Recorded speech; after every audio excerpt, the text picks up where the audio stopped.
one back in 1997. To me, it was a lot of money. It still is, actually. It was $4,000. It was fabulous. And it kept me in the arts. And had I not received that award or recognition, I don't know if I'd be standing here today. So thank you to you and your family. You've made us welcome as well. So moving on, it's now my pleasure to introduce you to the Chief Executive Officer of the Australia Council for the Arts, Mr. Tony Grabowski. Now, I don't know if he's related or got a cousin in the music industry, but did you know he can play guitar?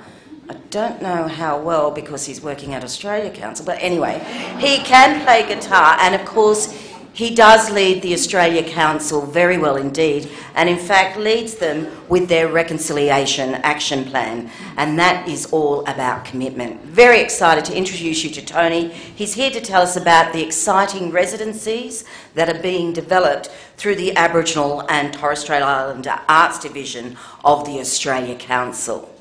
So can we please make Tony welcome? And while he's making his way up, of course, Lydia Miller unfortunately can't be with us tonight because she's in Fiji working out other things for the next Pacific Arts Festival. Please make Tony welcome.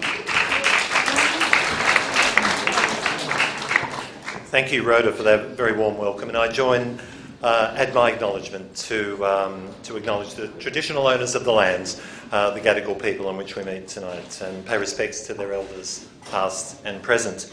And tonight I also wanted to recognise all the members of the Aboriginal and Torres Strait Islander Arts Panel, and also all the artists in the room that each and every day of their lives contribute to the wonderful world in which we live today.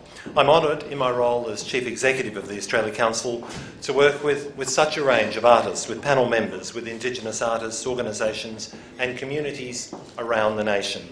The recent visit, which Rupert mentioned, was certainly one of the key highlights of my life, and I certainly thank us for making us so welcome on only a few weeks ago.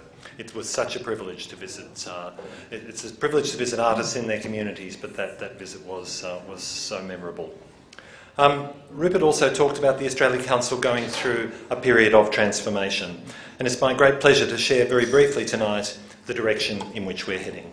We're very fortunate to be building on a great foundation and work done over 40 years now. But we recognise that it's a time to change. It's a time to respond to the different ways that arts are working, to hear from more artists and community members, and to foster a greater sense of cultural ambition in Australians more broadly. Indigenous arts and culture always has and always will be vibrant, dynamic and central to the work of the Australian Council. Nearly 12 months ago, I think I was standing on this same stage, although